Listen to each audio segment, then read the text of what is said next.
Mercredi 6 novembre 2024, mesdames et messieurs, nous parlons politique internationale avec cette confirmation de l'élection de Donald Trump comme 47e président des États-Unis d'Amérique.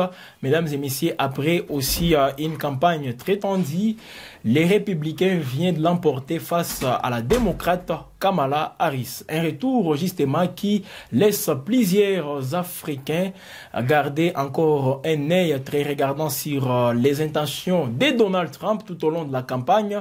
Il a été en tout cas très concentré sur la politique à l'américaine, mesdames et messieurs. Et voilà, nous allons encore une fois en parler parce que Gay l'Afrique, c'est un média panafricain et nous allons justement vous essayer un peu de comprendre quelles sont les attentes des Africains et d'une manière particulière des Congolais par rapport à cette réélection, disons, l'élection de Donald Trump comme 47e président des États-Unis. 277 voix en termes de grands électeurs contre 224 jusque-là pour Kamala Harris, et les tendances peuvent encore une fois monter en faveur du candidat républicain. Christophe, bonjour et bienvenue.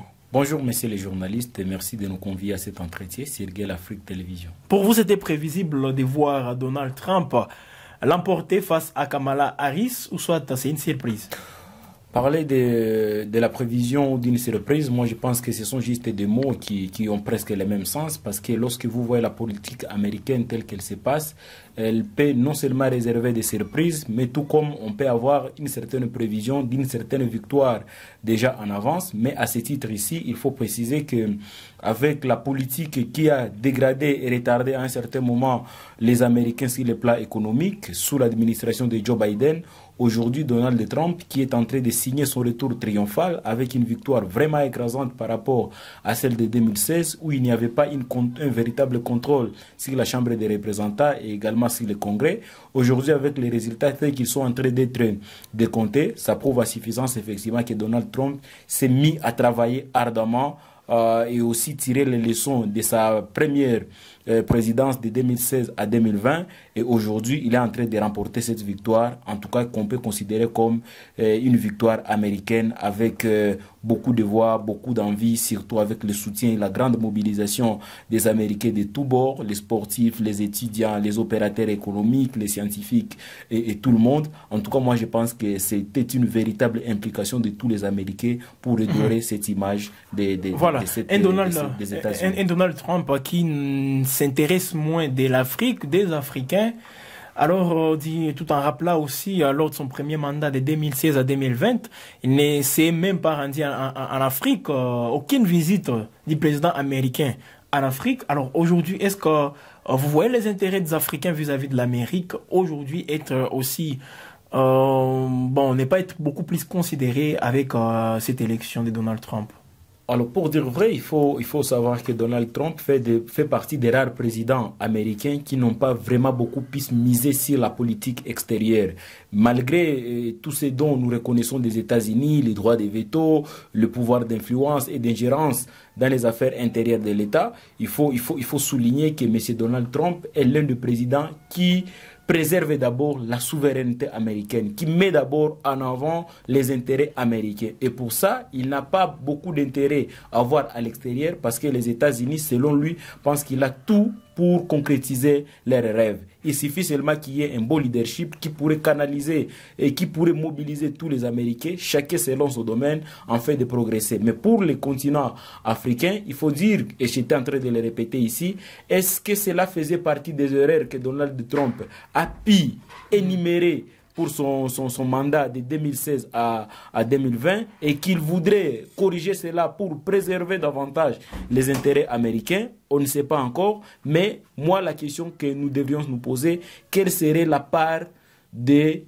intérêts de gouvernements africains, des présidents africains et des États africains dans cette élection de Donald Trump? Sachant bien évidemment que Donald Trump, c'est quelqu'un qui vise à ce que chaque État vit ses propres libertés, ses propres valeurs culturelles et son propre mode de fonctionnement. Mais est-ce que c'est la même lancée dans laquelle aujourd'hui les États africains voient les choses? Voilà, c'est même la question. Pourquoi autant d'attention des Africains face à ces élections présidentielles américaines, pourquoi les Africains s'intéressent trop à ça? Peut-être qu'ils ont des attentes aussi incommensurables vis-à-vis de Donald Trump, lui qui vient d'être élu. Les États-Unis aujourd'hui sont reconnus comme les parrains de ce qu'on appelle la doctrine capitaliste mondiale, ce capitalisme impérialiste et occidental, qui a tendance effectivement à avoir une certaine conquête vis-à-vis des autres États. Et ce capitalisme chapeauté par les États-Unis attire presque l'attention de tous les autres États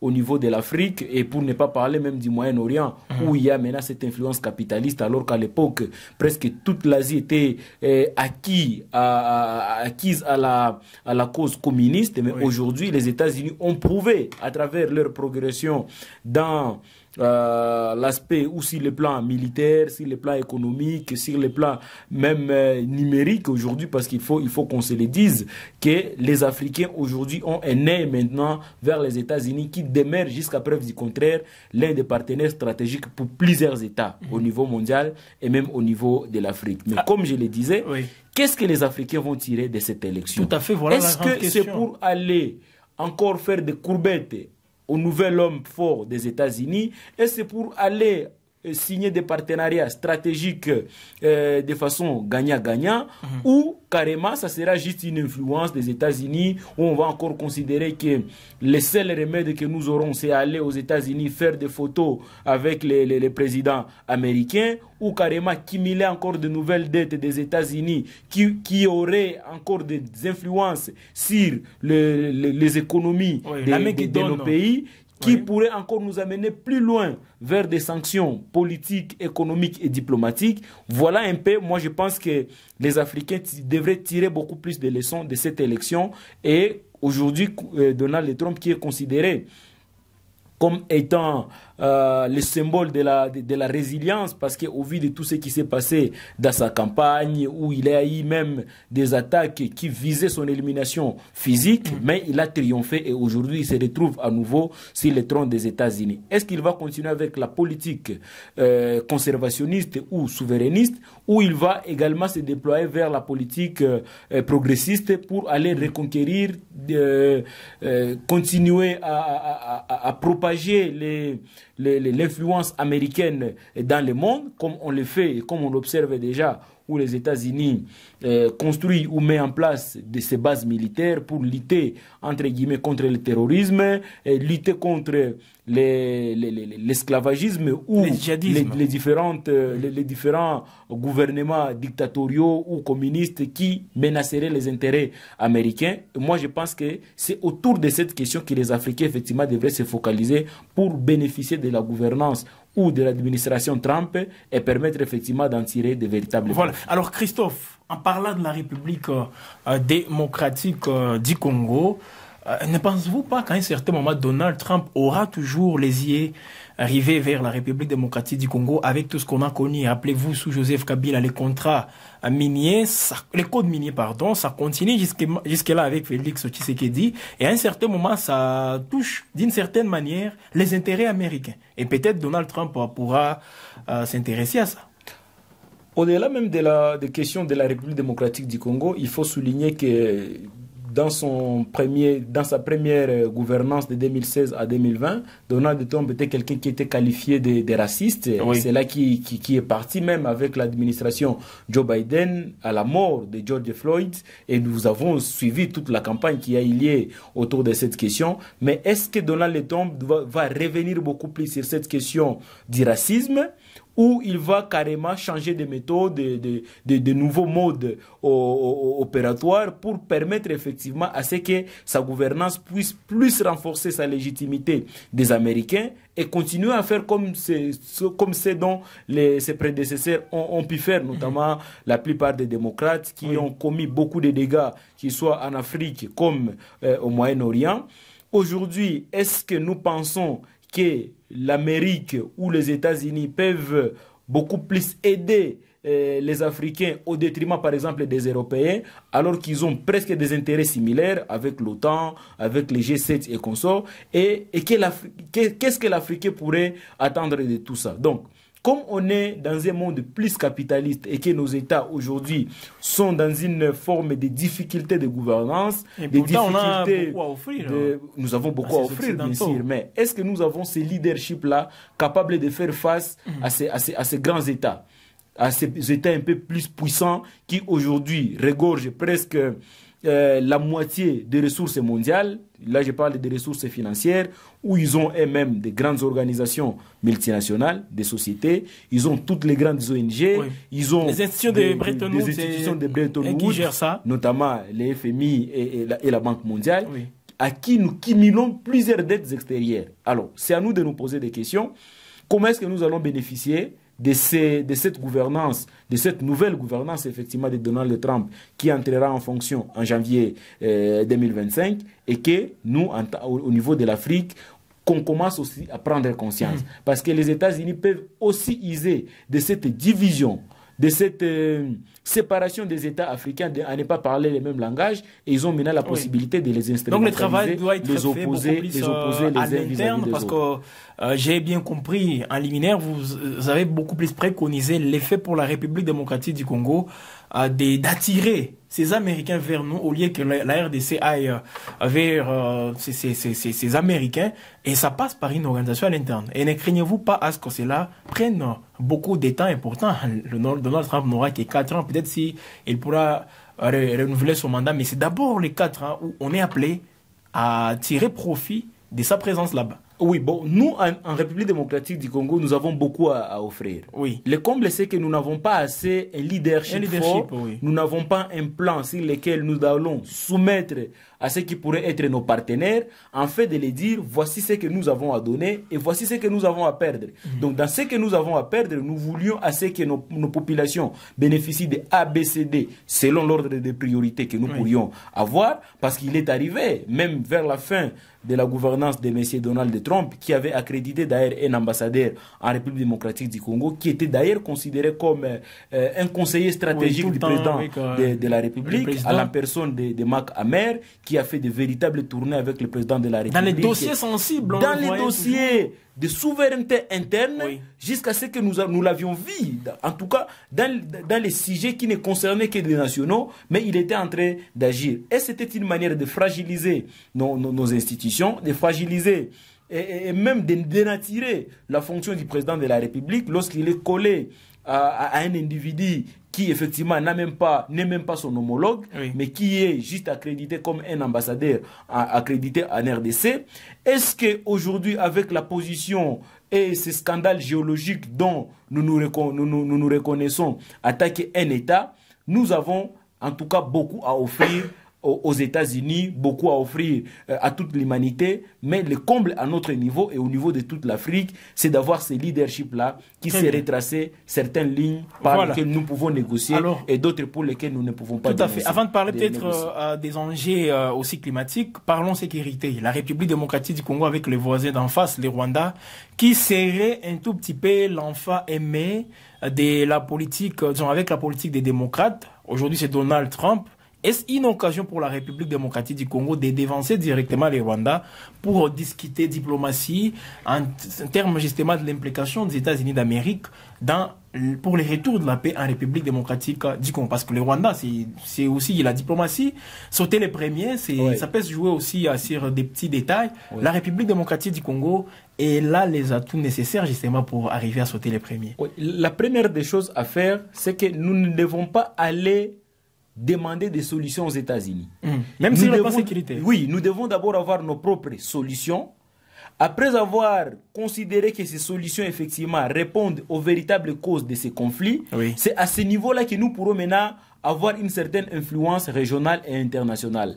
Mais si aujourd'hui, ne connaissons pas les véritables causes profondes de cette guerre et que nous appelions, par exemple, les États-Unis pour venir nous aider dans cette guerre, on va soit nous imposer un agenda, soit on risque de nous recommander encore de négocier davantage. Et nous ne voulons pas arriver à ce niveau. Raison pour laquelle moi je vous dis, tellement que nous sommes un pays hautement stratégique sur le plan géostratégique, sur le plan des relations internationales et même sur le plan des ressources naturelles, à nous de savoir comment nous allons nous valoriser.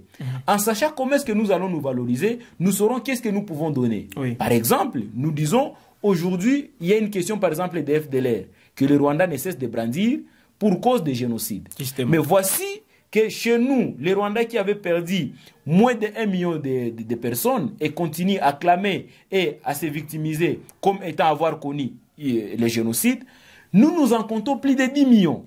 C'est-à-dire, il n'y a pas match lorsque vous présentez les reconnaissance au niveau international. Oui, lorsque vous présentez les dés statistiques, il n'y a pas match. C'est-à-dire, s'il y avait effectivement ce cœur de sympathie vis-à-vis des crimes qui se sont commis au Rwanda et en RDC, moi je pense que la sympathie devrait aller beaucoup plus et l'humanisme devrait aller beaucoup plus du côté de la RDC qui a perdu plusieurs victimes. Oui. Mais au-delà de ça, il ne suffit pas de plairer. On va vous poser la question, qu'est-ce que vous voulez effectivement pour que nous puissions vous aider? Qu'est-ce que vous avez à nous donner? Quel est le marché que vous nous proposez? Nous voulons qu'il y ait les retraits de troupes rwandaises en République démocratique du Congo. En contrepartie de quoi? Par exemple, et vous avez évoqué ici la question du code minier. Oui. Nous l'avions déjà révisé depuis 2018. Mais cela n'empêche pas que nous puissions négocier de nouveaux marchés, les passations des marchés, des partenariats stratégiques pour effectivement assurer que nous aurons la paix et la sécurité. Parce que le Rwanda n'a pas mieux qu'il pourrait donner à la communauté internationale que nous n'avons pas. Il suffit seulement d'avoir, comme je le disais, j'y reviens encore, un leadership fort, savoir ce que vous voulez, savoir qu'est-ce que vous allez donner et qu'est-ce que vous allez perdre. Mais à ce titre ici, est-ce qu'en RDC, nous avons ce leadership fort qui est capable de négocier sans complexe avec les États-Unis pour nous permettre effectivement pour permettre aux États-Unis de tourner le dos vers le Rwanda et revenir vers nous. Si le plan, par exemple, du tourisme, nous avons beaucoup de choses à donner. Si le plan des minerais stratégiques, notamment le lithium, qui contribue aujourd'hui à la fabrication des batteries électriques, oui. Nous avons, par exemple, aujourd'hui des véritables forêts, parce que vous avez posé la question autour...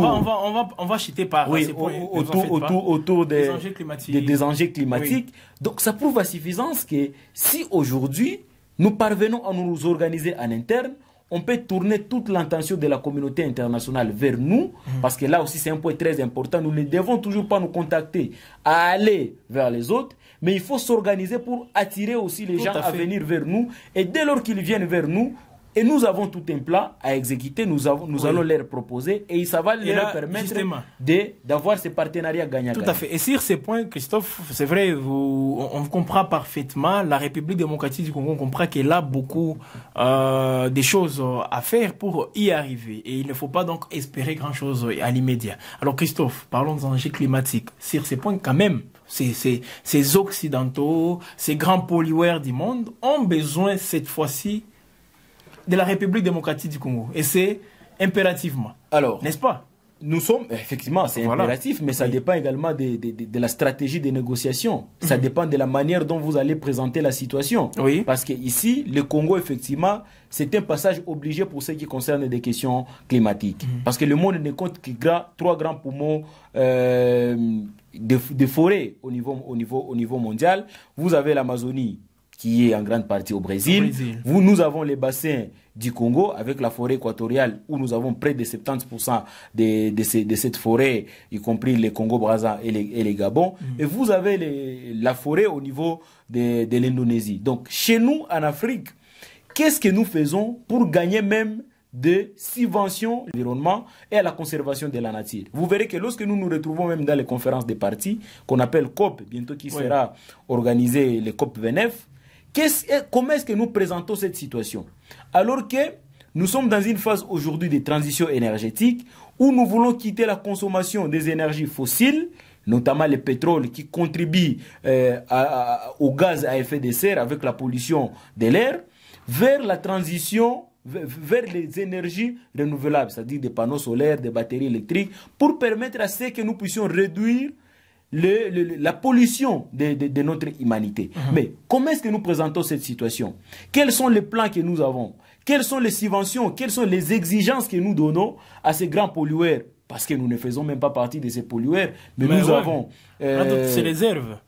Nous avons des réserves incommensurables pour contribuer à la réduction du réchauffement climatique. Et malheureusement, à force de ne pas avoir des acteurs légitimes, des prestataires stratégiques qui maîtrisent bien les données et qui savent bien présenter la situation, on ne gagne pas assez. Et moi, je pense que les États-Unis ont beaucoup d'intérêt à collaborer avec la RDC, simplement qu'il faut que la RDC ait des acteurs légitimes, des acteurs aussi stratèges, qui ont la possibilité effectivement de faire retourner la tendance vers la République démocratique du Congo. Mais tant que nous continuerons à avoir des autorités qui ont de faibles crédibilités au niveau international, ça sera difficile de convaincre certains. Voilà, alors on va terminer un peu de mon Christophe, et c'est justement pour terminer, voilà, Donald Trump élu président des États-Unis, est-ce un soulagement pour le monde entier, ou soit on doit aborder cette question d'abord avec beaucoup de réserve, tout en attendant à ce que nous puissions les voir en action pour bien les juger? Un peu de mots, s'il vous plaît. Le voir en action, ça serait difficile parce que nous connaissons déjà sa manière de fonctionner. Peut-être qu'il pourrait améliorer ou détériorer davantage. Mais ici, nous parlons des questions d'intérêt des États-Unis d'abord. On ne parle pas des intérêts. C'est l'Amérique d'abord. C'est l'Amérique d'abord. C'est-à-dire, ça dépend d'un président démocrate ou républicain, mais dans tous les cas, c'est d'abord la politique, l'administration américaine qui va prôner, quelle que soit l'individualité ou la personne physique de celui qui pourrait devenir président. Ici, nous sommes dans un monde de rapports de force. Et comme nous le connaissons, l'OTAN, nous connaissons les G7, de la manière dont ils agissent, c'est-à-dire pour eux, partout où il y a les intérêts américains, partout où il y a des intérêts occidentaux, je ne vois pas la France contredire les États-Unis pour leurs intérêts. Je ne vois pas la France contredire la Grande-Bretagne ou les États-Unis et consorts pour une certaine intervention en Afrique, et nous l'avions vécu pendant la période du président George Bush, où il y a eu des attaques au niveau de l'Irak, pendant que le Congo se faisait agresser avec la rébellion de Afdel, c'était sous le président démocrate Bill Clinton.